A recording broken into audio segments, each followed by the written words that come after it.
Hello everyone, मैं अंकित। तो ये वीडियो में हम 45 most repeated and important question जो कि आपके प्रीवियस ईयर क्वेश्चन होंगे वो हम देखेंगे। और ये जो भी क्वेश्चंस होंगे वो इजी कैटेगरी में आएंगे। इजी मैंने इसके लिए यहाँ पर चूज़ किया क्योंकि हमारे पास दिन कम रह गए फॉर MST CET एग्ज़ाम। तो यहाँ पर हम 15 क्वेश्चंस फ्रॉम फिजिक्स देखेंगे, 15 from chemistry and 15 from mathematics. अब बायोलॉजी वाले के लिए मैं कुछ कर नहीं सकता हूँ क्योंकि I have no idea about biology, but आप फिजिक्स और केमिस्ट्री देख सकते हो। This will definitely help you. So yes guys, without wasting any time, let's start.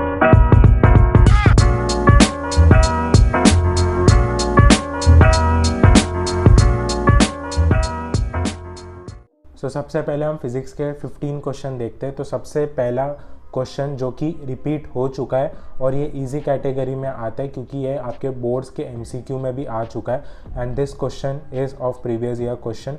And यहाँ पर अगर हम देखें तो ये आपको पूछा है कि gravitation acceleration g at height h above the earth surface is g/4, then आपका हाइट क्या होगा, ये आपको पूछा है क्वेश्चन। अब ये डेप्थ रिलेटेड भी क्वेश्चन आ सकता है, या तो आपको डेप्थ और हाइट के बीच में रिलेशन कैसा है जी का, जैसा कि आपको पता है आपका एक ऐसा ग्राफ है, वो भी आपको पता होना चाहिए कि डेप्थ के साथ कैसे होता है। जैसे कि यहाँ पर आपका सरफेस पर मैक्सिमम होता है जी, और जैसे जैसे आपका हाइट इंक्रीज होता है it exponentially decreases and eventually become zero. और सेंटर ऑफ अर्थ पे आपका क्या होता है, सेंटर ऑफ अर्थ पे आपका जी जो होता है वो ज़ीरो होता है। So as this was the graph, और ग्रेविटेशन के ऊपर ये क्वेश्चन आपका आता ही है। इसके बाद अगर हम देखें, so this is a solid sphere of mass 2 kg rolling on a frictionless horizontal surface with velocity this and this, the maximum compression produced in the spring will be. अभी आपके कंप्रेशन रिलेटेड क्वेश्चन है, but ये question इसके लिए important है because इसमें अगर आप FBD which is free body diagram, आप 11th में इसे सीखे रहोगे, अगर आपको वो बनाने आ गया then this question is very very easy, right. तो ऐसे क्वेश्चन जो कि आपका रोलिंग क्वेश्चन हो गए, और ये सारे क्वेश्चन जो है इसके पैटर्न काफ़ी ज़्यादा रिपीट होते हैं। तो yes, this is also very important. Next question is this, transformer के ऊपर क्वेश्चन। तो यहाँ पर आपको पूछा है कि एक ट्रांसफार्मर है जो कि कन्वर्ट करता है 220 volt AC to 3.3 kilovolt AC to transmit a power of 4.4 kilovolt. A primary coil है 600 turns, the alternating current in the secondary coil will be. तो पहले तो आपको यहाँ पर दिया है पावर, तो पावर और आपका वोल्टेज के बीच में कैसा रिलेशन है वो आपको पता आना चाहिए। देन आपका टर्न्स और अल्टरनेटिंग करंट, टर्न्स और करंट के बीच में इन्वर्स रिलेशन होता है, वो आपको पता होना चाहिए। सो यस, ट्रांसफार्मर का एक पैराग्राफ होगा आपका, वो आपको पढ़ लेना, that is enough to solve this question.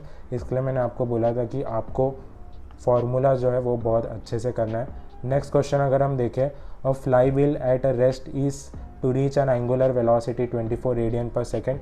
तो ये बेसिकली आपका रोटेशनल मोशन का ही क्वेश्चन है, बट सर्कुलर मोशन वाला जो पार्ट है उसमें उसके रिलेटेड एक क्वेश्चन है। तो जैसा कि आपने लीनियर मोशन में पढ़ा S = UT + ½ AT², वैसे आपका सर्कुलर मोशन में आप रोटेशनल मोशन के टेक्स्ट बुक में जाकर आप लास्ट पेज पर देखोगे तो लीनियर और रोटेशनल मोशन में क्या डिफरेंस हो जाता है फार्मूला का, वो आपको दिया है, तो आपको वो फार्मूला आएगा। तो this question is very easy.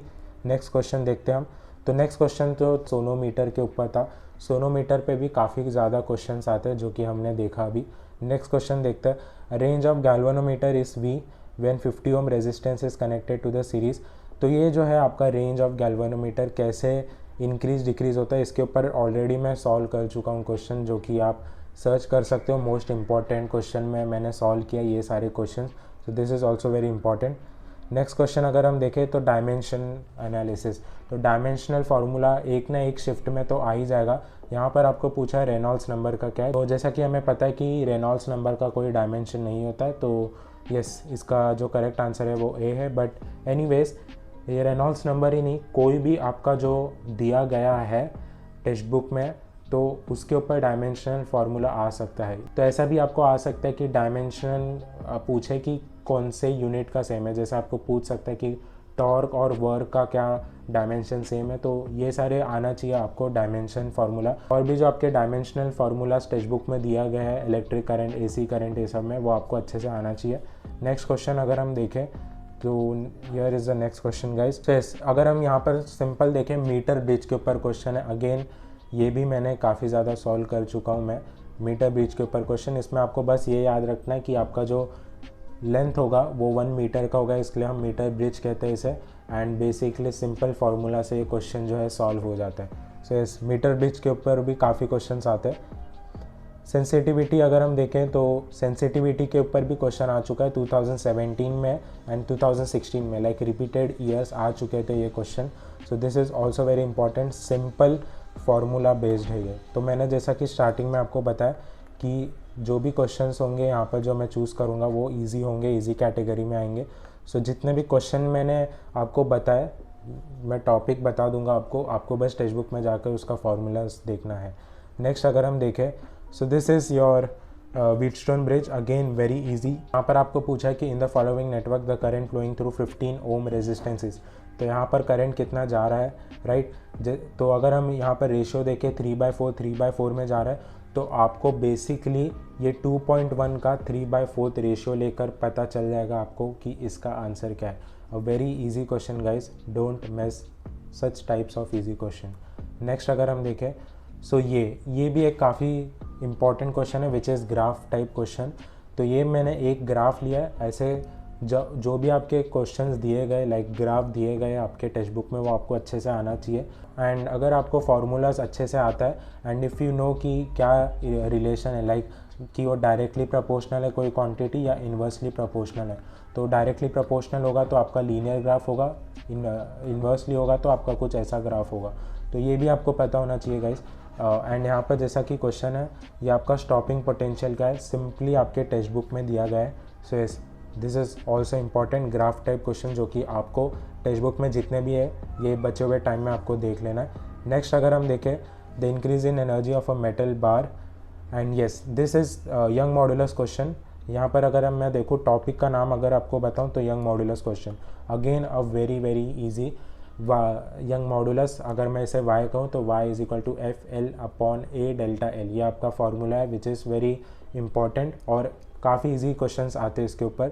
So yes young modulus के ऊपर भी क्वेश्चंस आते हैं आपके, एंड जिसने प्रीवियस ईयर क्वेश्चन सॉल्व किया होगा हर ईयर में आपके एक क्वेश्चन आ ही जाते हैं। And this are the 2 questions guys. And correction के ऊपर आ जाते हैं कभी कभी क्वेश्चन, बट यहाँ पर अगर हम देखें शिफ्ट बहुत ज़्यादा होने वाले आपके, तो एक शिफ्ट में तो आ ही सकता है एंड करेक्शन के ऊपर। सिंपल फार्मूला आपको याद रहना चाहिए, दैट्स इट।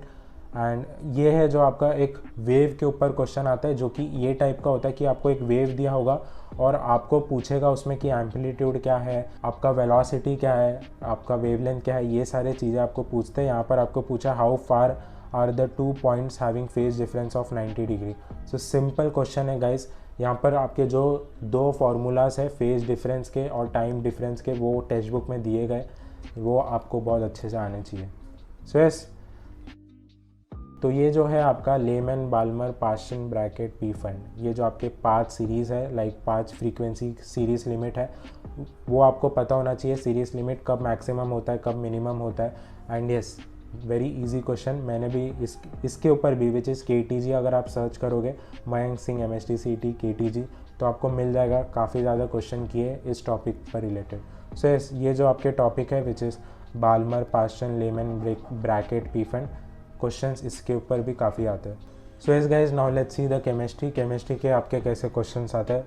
तो अगेन जितने भी मैंने क्वेश्चंस लिए इजी टाइप में ही है ये सारे क्वेश्चंस। सो इस वर्क डन के ऊपर क्वेश्चंस आते हैं गाइज, जैसे प्रेशर के ऊपर वॉल्यूम रिलेटेड जो भी आपके फार्मूलाज है डिफरेंट टाइप के उसको आपको पता होना चाहिए। And yes work done, and अगर आपको मोल्स ये सारी चीज़ें नहीं पता गाइज मोल्स के कैसे कन्वर्जन होते then you can't solve this question.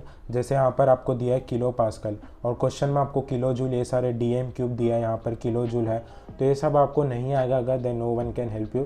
So simple formulas है लाइक सिंपल कन्वर्जन्स होते हैं जो कि टेक्स्ट बुक में दिए गए होते हैं, you should know all this. Next अगर हम देखें तो ये है आपका RS कॉन्फ़िगरेशन गाइज।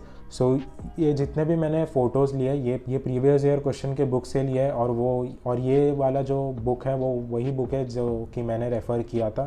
तो यहाँ पर आप देख सकते हो मैंने टिक किया है काफ़ी सारे आंसर्स और जो भी मुझे इंपॉर्टेंट लगता था मैं इसे यहाँ पर लिख देता था।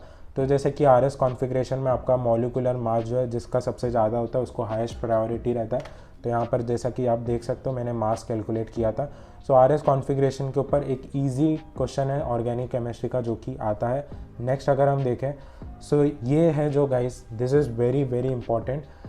जितने भी आपके नेम रिएक्शन है, Swarts reaction, Finkelstein, Sandmeyer, Stephen reaction, तो यहाँ पर अगर हम देखें the conversion of ethyl bromide using sodium iodide and dry acetone. तो बहुत सारे ऐसे बच्चे होते हैं जो कि बस केमिकल स्ट्रक्चर देखते हैं कोई भी कंपाउंड का, बट ऐसा आपको नहीं करना है, आपको नाम भी पता रहना चाहिए, बिकॉज ऐसे नाम रिलेटेड काफ़ी ज़्यादा क्वेश्चन 2017 से आ रहे हैं MST CET में, जैसा कि यहाँ पर दिया। अब आपको बस स्ट्रक्चर पता है, केमिकल स्ट्रक्चर पता है कोई कंपाउंड का, तब आप ये क्वेश्चन सॉल्व नहीं कर पाते। बट आपको अगर नाम ये सारी चीज़ें सब पता है, then you can solve all this question.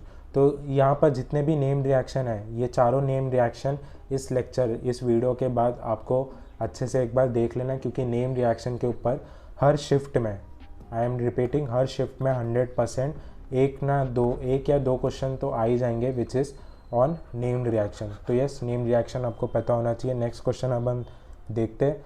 So yes, ये क्वेश्चन भी काफ़ी रिपीट हो रहा है, 2020 में मेरे टाइम पर भी आया था, और ये जो दिखता है इतना हार्ड उतना होता नहीं है ये। सो इसमें आपको एक कंपाउंड दिया होता है और इसमें आपके डिफरेंट कैटेलिस्ट कंपाउंड के साथ रिएक्शन होते हैं।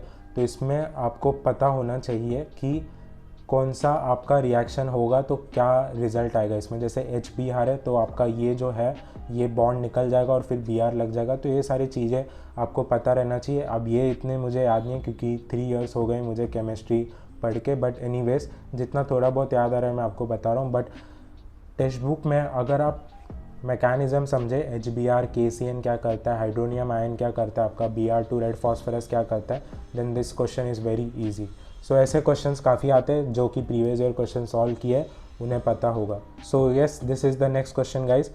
तो ये क्वेश्चन जो है आपका इंटरमीडिएट कैटलिस्ट, आपको याद होगा केमिस्ट्री के टेक्स्ट बुक में आपका जो MCQs वाला सेक्शन होता है उसमें ये दिया गया होता है। तो इंटरमीडिएट क्या होता है आपका, जो कि एक फर्स्ट रिएक्शन में जो आपका प्रोडक्ट होता है वो सेकेंड रिएक्शन में रिएक्टेंट के जैसा काम करता है। तो यहाँ पर जैसे NO गैस है, ये इंटरमीडिएट है। अगर यहाँ पर कुछ होता आपका ये एरो के बीच में तो कैटलिस्ट हम इसे कहते हैं। सो ये जो है एक इजी क्वेश्चन है जो कि आता है, रिपीट होने के चांसेस है। नेक्स्ट अगर हम देखें, the replacement of the diazonium group, again a name reaction. So यहाँ पर जैसा दिया है Gattermann, Sandmeyer reaction, Balz Schiemann reaction, Etard reaction, ये जो 4 नेम्स है गाइज, ये भी आपको इस लेक्चर के बाद अच्छे से देखना है कि ये चारों रिएक्शन का नाम क्या है, केमिकल स्ट्रक्चर कैसा है, एंड प्रोडक्ट क्या है, ये सारी चीज़ें आपको देखना है। यस, इम्पॉर्टेंट है ये क्योंकि। नेक्स्ट अगर हम देखें, अब ये जो है गाइज केमिकल काइनेटिक्स का क्वेश्चन है, 0th ऑर्डर, हाफ ऑर्डर, ये सारे इसके ऊपर बहुत पूछते हैं कि T½ क्या है 0th ऑर्डर का। तो आपको डिफरेंट वेरिएशन जो है लॉग के साथ, LN के साथ, ये आपको पता होना चाहिए। Very easy question, formula based question है, इसके लिए हर वीडियो में कहता हूँ आपसे कि formula is very very important to know all the formulas. Next अगर हम देखें, ये जो है आपका ये आर्हेनियस इक्वेशन है। यस, आर्हेनियस इक्वेशन के ऊपर क्वेश्चन है which is K = A e⁻⁻RT, right. ये जो है, अब ये भी आपको पता होना चाहिए, E है तो E कैसे हटाए हम। अब ये जो है स्लोप, ये JEE मेंस के ऊपर भी क्वेश्चन आ चुका और ये JEE मेंस से CET में लिया गया है। और इसमें आपको पूछा कि log K to the base 10 और 1/T का जो स्लोप होगा वो क्या होगा। और यहाँ पर जो मैंने सॉल्व किया था तो इसका आंसर ये है C। सो अगेन ये क्वेश्चन जो है रिपीट होते हैं आर्हेनियस इक्वेशन के ऊपर, एक ना एक क्वेश्चन आ ही सकते हैं। It can be graph, it can you have to solve, और other it can be related to formulas. जैसा कि हमने पहले देखा कि फार्मूलाज के वेरिएशन हो रहे, वैसा आपको पूछा जा सकता है। नेक्स्ट अगर हम देखें, फैराडेज फर्स्ट लॉ, फैराडेज के लॉ जो है उसके ऊपर सिंपल क्वेश्चन है। जैसे यहाँ पर W = EQ होता है आपका, Q यहाँ पर IT/96,500 होता है, राइट। तो ये W वर्क का फैराडेज फर्स्ट लॉ था, सिंपल। नेक्स्ट अगर हम देखें, ट्राई कार्बोक्सिलिक एसिड, तो ये जो है आपके टेक्स्ट बुक में दिए गए होते हैं जो कि बच्चे अक्सर मिस कर देते हैं, राइट, कि क्या आएगा, इसके आने के चांसेस नहीं है, बट वही आ सकते हैं गाइस। और यहाँ पर जैसे सिट्रिक एसिड है, ये जो भी है आपके मेलोनिक, मैलिक, सुकिनिक एसिड, जो भी नाम्स है, ये I think so di carboxylic acid है। ये सारे B, C, D ऑप्शन, और एक ही है जो आपका सिट्रिक एसिड जो कि है try carboxylic acid. Again it can repeat, right, तो ये आपको पता होना चाहिए। नेक्स्ट अगर हम देखें, जैसा मैंने बोला आपको हाफ लाइफ ऑफ, ये क्या आपको फर्स्ट ऑर्डर रिएक्शन पूछा है। जो हमने पहले देखा वो जीरोथ ऑर्डर था, ये है first order reaction. So yes, questions repeat होते हैं guys. In which of the following solid, so yes, इसके आने के चांसेस मुझे काफ़ी ज़्यादा लग रहे हैं क्योंकि लास्ट ईयर इसके ऊपर क्वेश्चन नहीं था गाइस, स्कॉटी डिफेक्ट, राइट। अब इसमें क्या होता है, कैटायन और एनायन के जो आपके चार्जेस होते हैं, लाइक आपके जो साइज़ होते हैं वो सिमिलर होने चाहिए, बट ZNS का वैसा नहीं होता है। तो यस, आप एक बार टेक्स्ट बुक पढ़ लेना, I am not sure, but yes आपको ये पता होना चाहिए। I am very familiar with maths and physics, but chemistry काफ़ी ज़्यादा टाइम हो चुका है guys, almost 3 years। And yes, what is the oxidation number of the gold. अब ऑक्सीडेशन नंबर कैलकुलेट करना which is very very easy, ये आपको पता होना चाहिए guys. And yes, this is the oxidation number guys, आपको पता होना चाहिए। ऑक्सीडेशन स्टेट जो कि पी ब्लॉक में आपके दिए गए कि डिफरेंट एलिमेंट के कौन कौन सा ऑक्सीडेशन स्टेट है, वो भी आपको पता होना चाहिए। Next question is guys, most reactive towards the addition hydrogen of hydrogen cyanide. अब जो आपके ये टेक्स्ट बुक में दिए गए गाइज अल्डिहाइड कीटोन्स और कार्बोक्सिलिक एसिड जो आपके चैप्टर्स है उसमें आपको दिए गए यहाँ पर कि हाइड्रोजन साइनाइड ये सारे के साथ कौन से एलिमेंट जो है वो रिएक्टिव होते ज़्यादा। तो टेक्स्ट बुक में आपके वर्ड दिए गए जो कि आपको पता होगा, then this questions are very easy. Next question अगर हम देखें, van't Hoff factor guys, van't Hoff factor के ऊपर भी क्वेश्चंस आते। सो जैसा कि मैंने यहाँ पर मार्क भी किया था और मेरे शिफ्ट में आ भी गया था लकीली। सो इस वैंट ऑफ फैक्टर के ऊपर क्वेश्चंस आते गाइस। मैथमेटिक्स अगर हम देखें, सो एक ट्रूथ टेबल के ऊपर आपका क्वेश्चन आता है, ये आपको सॉल्व करने आना चाहिए। अगेन वेरी इजी, नहीं आपको आता है तो आप मंदन एकेडमी, मंदन सर का वीडियो देख सकते हो इसके ऊपर, मैंने भी उनका ही देखा था and it will really help you. Next अगर हम देखें, सो यस, ये टाइप के क्वेश्चन आते हैं जो कि आपको दिए गए थे। इंटीग्रल, एक इंटीग्रल आपको दिया होगा equal to ax plus B something plus C D, आपको a b c पूछ सकते हैं। अब आपको ये सॉल्व करने अगर नहीं आ रहा है तो आप एक ट्रिक यूज़ कर सकते हो जो कि मैं यूज़ करता था कि दोनों जगह आप डिफरेंशिएट कर सकते हो। दो डिफरेंशिएट करोगे तो आपका इंटीग्रेशन यहाँ पर हट जाएगा और ये हो जाएगा आपका simply a plus B. Log का डिफरेंशिएशन सबको आता है एंड यस, एक सिंपल तरीके से आप सॉल्व कर सकते अगर आपको वो करने नहीं आ रहा है विच इज़ इंटीग्रेशन, बट ये काफ़ी सिंपल इंटीग्रेशन है, एक सिंपल फॉर्म ऑफ इंटीग्रेशन है। नेक्स्ट अगर हम देखें डायरेक्शन रेशियोज़, तो डायरेक्शन रेशियोज़, डायरेक्शन कोसाइंस, इसके ऊपर काफ़ी क्वेश्चंस आते हैं।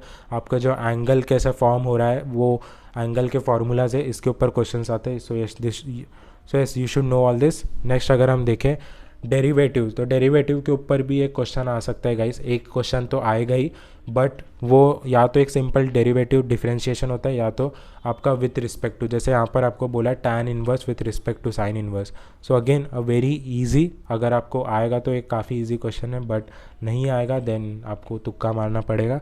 एनीवेज नेक्स्ट क्वेश्चन अगर हम देखें बायनॉमियल डिस्ट्रीब्यूशन गाइस, ये काफ़ी सिंपल क्वेश्चन है। जैसे n क्या है आपका, p और q क्या होता है आपको पता होना चाहिए, p प्लस q1 होता है आपका, राइट। तो ये आपका सिंपल क्वेश्चन है बायनॉमियल डिस्ट्रीब्यूशन का, ये आपको आना चाहिए। एंड अगर आप कंप्यूटर साइंस या जो भी लोग हैं, कंप्यूटर साइंस या आर्टिफिशियल इंटेलिजेंस, ये सारी चीज़ें, तो आपको मैथमेटिक्स में सेमेस्टर 4 में ये सब्जेक्ट भी आता है विच इज़ बायनॉमियल डिस्ट्रीब्यूशन।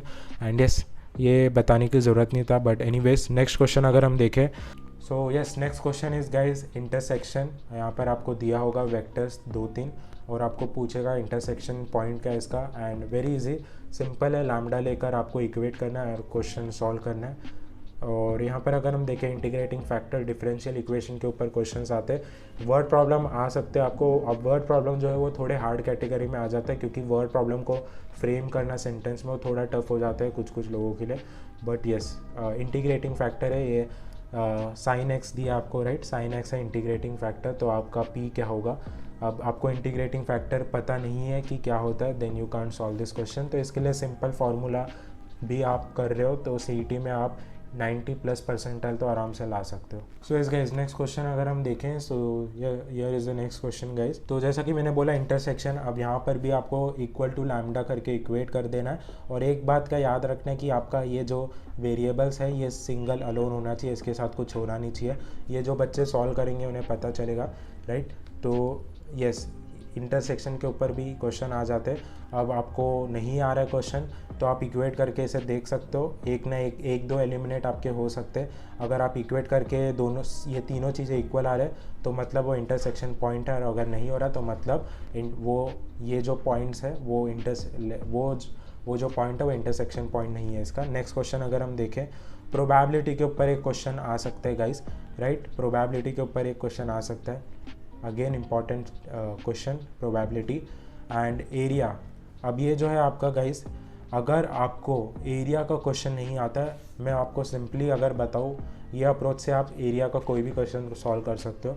आपको बस ये पता होना चाहिए कि इंटरसेक्ट वो एक्स और वाई एक्सिस पे कहाँ कर रहे हैं। एक्स इक्वल टू 0 डालो, वाई का पता चलेगा, वाई इक्वल टू 0 डालो, एक्स का पता चलेगा, और फिर वो ग्राफ बना के आपको सिंपली जो भी आपका शेडेड रीजन, बाउंडेड रीजन जो भी पूछा है आपको इंटीग्रेट करके सिंपली आंसर मिल जाएगा। एंड अगेन नॉर्मल टेंजेंट के ऊपर भी काफ़ी क्वेश्चन आते हैं। एओडी का क्वेश्चन है, एप्लीकेशन ऑफ डेरिवेटिव।